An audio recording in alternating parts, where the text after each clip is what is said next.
Hi, I'm Dr. Wendy Barber. I'm an associate professor here at Ontario Tech University in the Faculty of Education, and I have the passion and pleasure to teach physical education, teacher education. We fundamentally believe that movement is a medicine, that healthy kids are healthy movers, and they turn into healthy active adults. So the program for the intermediate seniors is 9 weeks, including their placements, which happen in between there. And so the second part of the course is trying alternative activities, really challenging you to try something that puts you a little bit off balance and can deconstruct what your notion was of what physical education is and what it can be for kids. So one of the reasons we do rock climbing is it's often something that people haven't done before. Just follow along with me. I'm going to show you guys how to tie it, and then I'm going to get you all to try it. So when people come in as athletes into a physical education, teacher education program, they're usually comfortable with their sort of regular traditional sports, but maybe they haven't tried things like rock climbing. And there's a lot of emotion, a lot of affect there, a little bit of fear, I don't like heights, those kinds of things. And we have an amazing story from the owner who did not like physical education. In fact, was bullied in physical education. When it came to like gym classes, it was like, I'm not very good at anything, let's be real.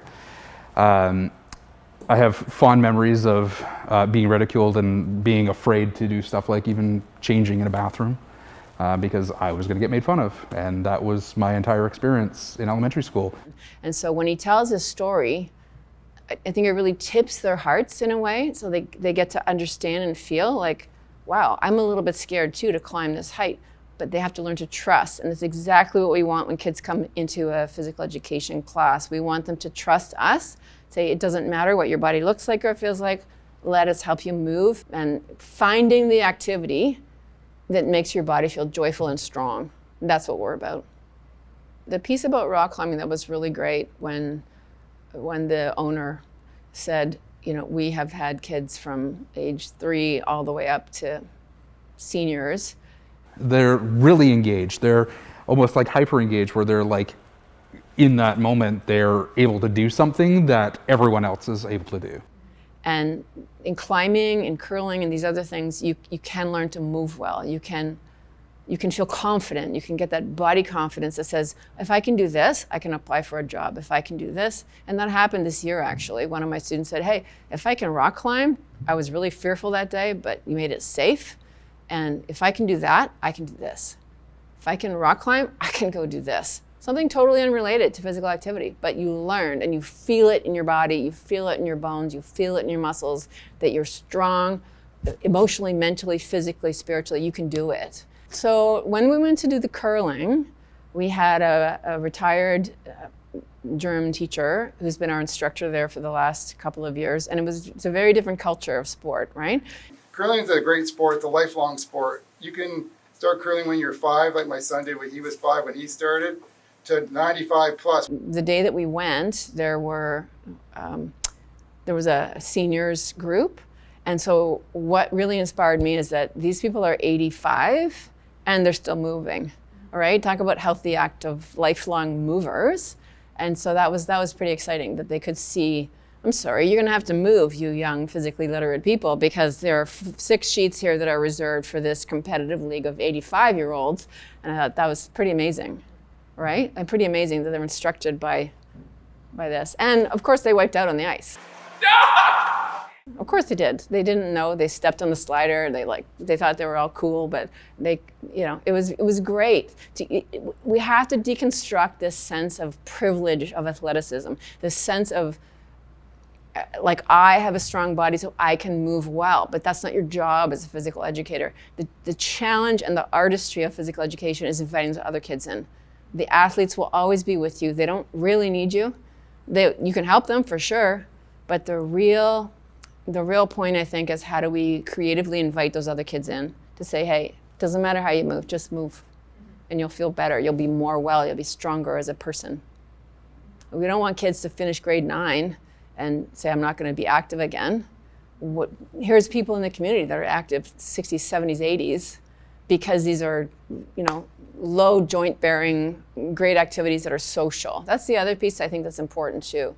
The social piece of this, which in the last 2 years in the pandemic, kids have really missed out on not being coached and not having extracurricular, co-curricular activities, because that's where we learn how to be with people. It's how we learn to negotiate, we learn to fail, we learn to, bolster each other up, encourage each other, make mistakes. I mean, these are all the skills that when we're looking at 21st century learning or fourth industrial revolution learning that are top of mind. World Economic Forum says that too. Well, these are all things we can learn by moving together and moving with each other, right? So one of the reasons we do hot yoga or yoga is it's so important for physical education teachers to take care of their own machines, take care of your body. It's a lot of wear and tear on the body. So learning to respect your body in a way that needs recovery time, it needs repair time, it needs social time, and it can be still a really hard workout, but it's a different kind of workout. It's sustained, isometric kind of stretching that really helps repair the wear and tear that happens in 30 years of a physical education career. So we do it at the end of the term, really to send them off with a message of self-care. So today's also about self-care for you as a teacher. It's why we put it last. It's intentionally put at the last day. If you're not going to take care of your own body, then you're not going to be able to sustain this career. And it's really important that you model that for kids. That's really, really hard for teachers today, especially right now when students are really in need of social support, mental health support. They need programs, and it's really key that we honor our bodies. The teacher that we go to is the studio owner. Her name's Rachel George, who actually is formerly a national level figure skater who had a back injury and sort of arrived at yoga kind of in the same way that I did, from injury and things like that. And so she is a studio owner. She's been doing this for at least the last 5 years for my teacher candidates, and loves doing it, and they love her. One more time, inhale forwards, exhale back.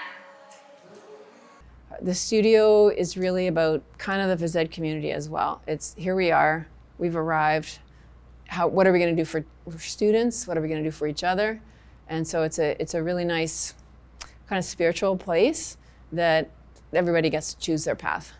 Everybody gets to heal their own injuries, to just be quiet, to not have to be performative, to be an athlete in quietness. And that is amazing. It's amazing for my students, amazing for me. And Rachel's been super great with that. It can be as challenging or not challenging as we take it. So that's the other piece of doing the yoga on the last day, is that we recognize that there's choice. I can run super hard, I can play hockey super hard, or I cannot. Learning to listen to the body and see what does your body need right now. And if we can help teachers to do that, then we can help kids to do that. Listen to their bodies and say, I need to work hard. I'm not sitting here doing this activity because I haven't moved and I'm misbehaving. No, I always say to students, if kids are misbehaving in class, the first question is you. Are you being engaging enough, or have they been sitting too long? Because often they've been sitting too long and they just need to move. I mean, all of the research shows us kids need to move every 60 minutes, and so do adults. When we look at our culture, we're not moving very well that way. So that's a big part of it, learning to move and make sure that movement's really integrated into our day, that we're not doing too much screen time, we're not doing too much sitting, basically. And one of the things about yoga is, particularly this studio, it's a very creative, uplifting kind of space. And that's what I want to do. When students leave my class and I sort of offer them the best that I can do and say, now go off and go change the world. One of my students in the PhD Canada student chapter said, Wendy, you make us believe we can change the world. And I said, you can, and you must. You have to. So go do it. So at Ontario Tech, physical education, teacher education, we're pretty excited because we offer alternative movement experiences. And the reason we do that is because we know deeply that learning to move well is critical for kids and adults. It's critical for our society. It's really important for mental health. And it's really important for how these kids are going to tackle the challenges that they're facing in the next 20 years of their lives. So we hope that by helping teachers kind of get a little bit uncomfortable by doing these alternative activities, that they get more comfortable helping kids be uncomfortable. And that's how we get to be better movers.